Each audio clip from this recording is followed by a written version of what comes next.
because you are biased, you want to see up close and personal these blows that King Kong is going to deliver. That's what you want to see. Listen. I would never pick a lizard over a gorilla. I'm sorry. It is what it is. It is what it is. I have a podcast about comics. A podcast about comics. All right, guys, strap on in. Let's ride.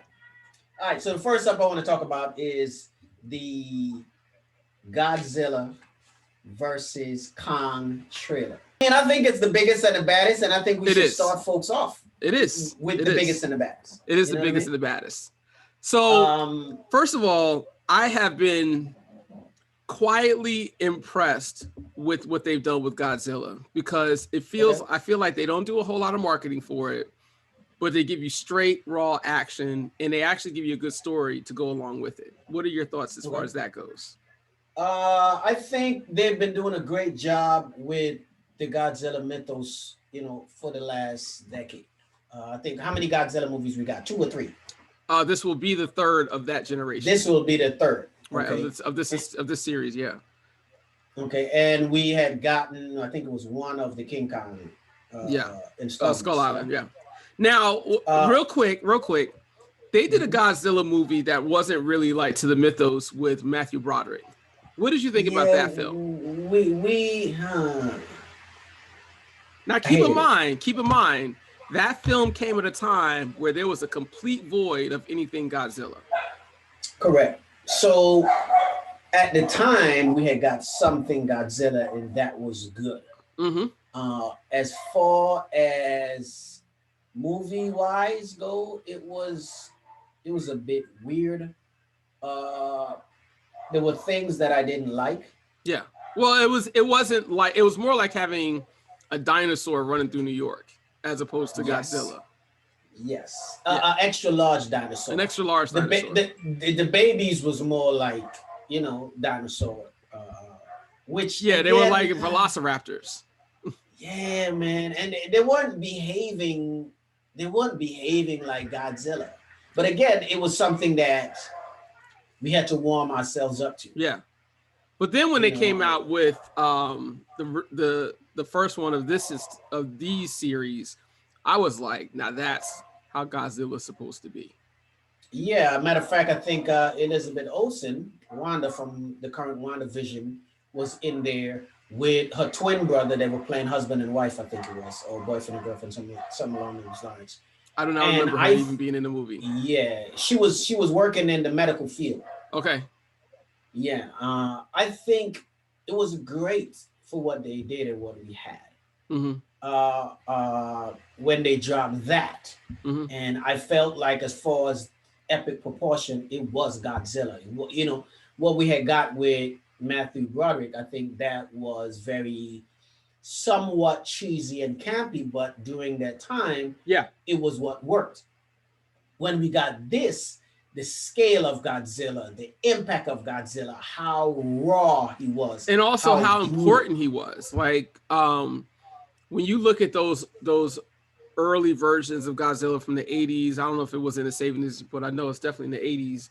You saw how the Japanese people were like in unison with Godzilla.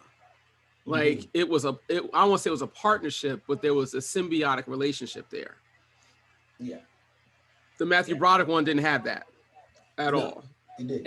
And even though that this has been Americanized, you still see that the human beings of the United States understand that we actually do need Godzilla. Like, we don't need to conquer Godzilla. For whatever it is we're dealing with, we need Godzilla.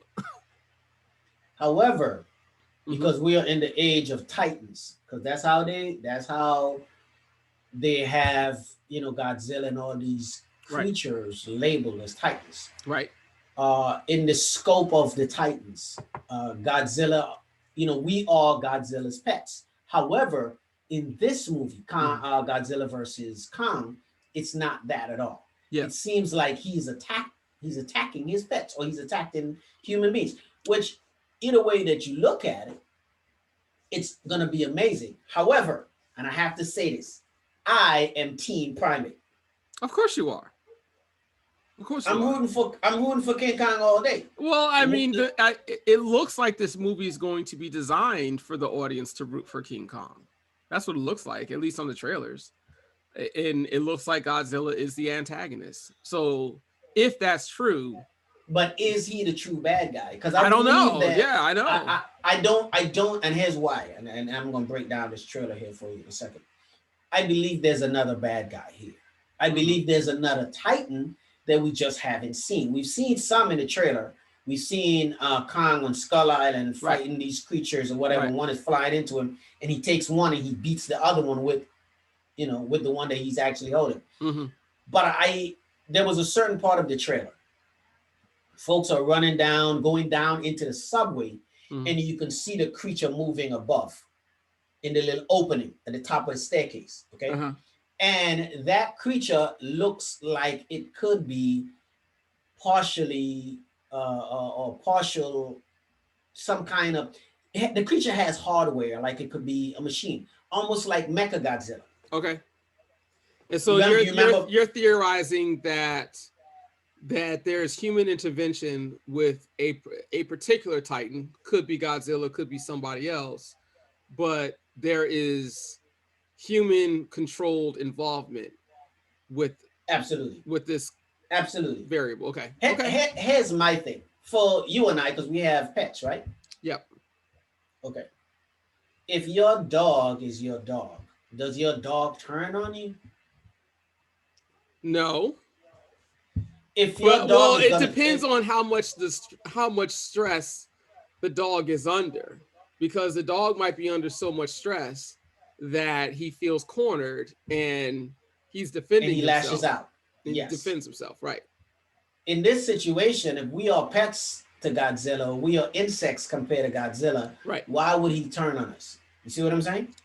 I believe we already seen in the last installment where they were talking about cloning these Titans or taking DNA of these Titans and using it as a weapon. They never stated anything about what weapon, right?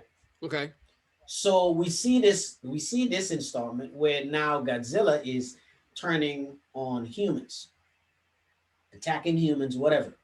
Thing is, here's the thing. If we are like insects to Godzilla, then he's not turning on us.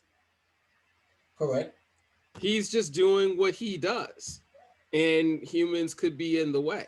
Because you are biased, you want to see up close and personal these blows that King Kong is going to deliver. That's what you want to see. Listen, we already see King Kong took it to him in the trailer, bro. We saw King Kong wailed on him. First punch. First punch that you see. And he staggers like, oh. Like hey, the lady said it's like his little iguana head got split open, rocked. He's like, ooh. Hey, you remember what the lady said? She said, like, Kong doesn't bow to nobody. He doesn't. He don't bow to nobody. And he never has. There's not been a single film that involved King Kong where he bowed to anybody. Bro, Kong is coming through there like how M'Baku came through at Challenge Day. Yeah, and that's why you're biased. Hey, so be it. I'm rooting for the Jabari all day. All day. All day. All day. Listen, I would never pick a lizard over a gorilla. I'm sorry. It is what it is. It is what it is. Listen, man, I have some diehard King Kong fans. Yeah. I mean, I'm sorry. Godzilla fans. I'm sorry. Like my man up north, Calvin Exum. Shout out to you, Calvin. This is your boy, because we know you love Godzilla the way you love Godzilla. I mean, King Kong is my dude. Bottom line is, you are going to see Godzilla get his fair share of delivering. I think he's gonna get more than just a fair share, because we haven't seen him really get his fair share yet. Godzilla's gonna. No, I'm saying he's gonna get his fair share of blows in. Oh, okay. Okay. For sure. Yeah. Because he is the king of the monsters. Yeah, we're gonna see how it goes, man.